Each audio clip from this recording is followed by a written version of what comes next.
How long will my divorce take?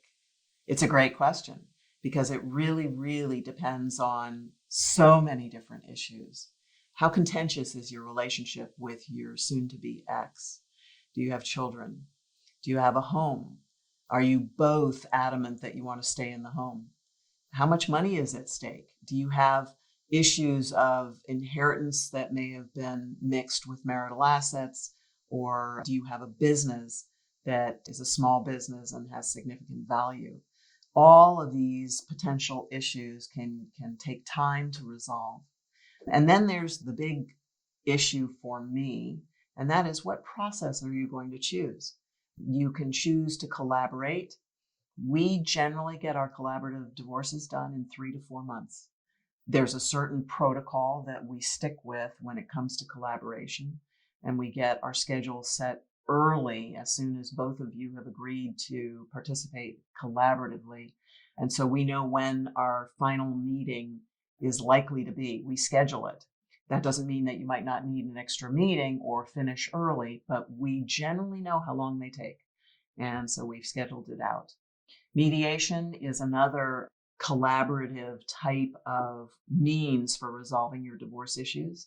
In a mediation, you either have lawyers or you don't, and you're consulting with a single mediator, sometimes double mediators if you decide that you want a lawyer mediator coupled with a financial mediator.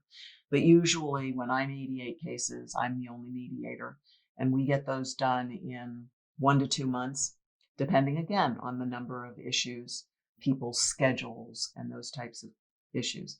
I have a mediation right now that's taken 1.5 years. We still haven't finished it. In the middle of the process, the wife filed for bankruptcy protection.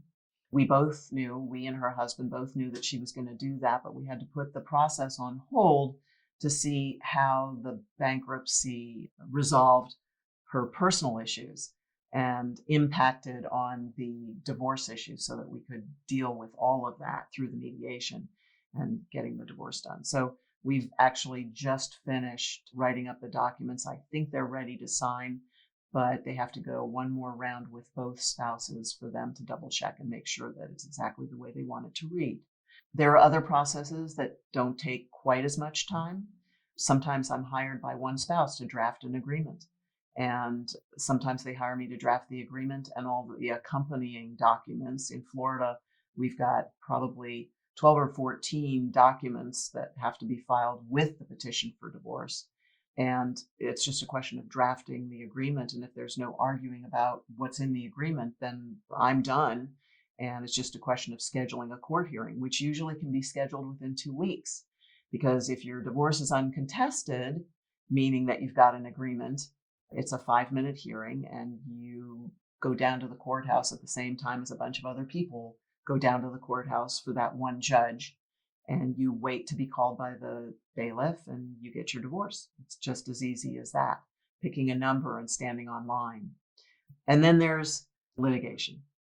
My litigation cases have never taken really less than 1 year, although in Florida, the Supreme Court has an aspiration that they'll be done in 6 months. That never happens. We are controlled by the court's docket. We are controlled by the contentiousness of the parties. We are impacted by how easygoing or difficult the other attorney is. All of these things, the schedules, the judge's schedule, the lawyer's schedules, sometimes the client's schedules, all of these things impact on how long the divorce can take. So they're generally 1 year long. I've had them take as long as 5 years, which is horrifying to me. But this is why I really talk to people about choosing a courtless alternative. The litigation route is way too time consuming. And that's my tip for the day.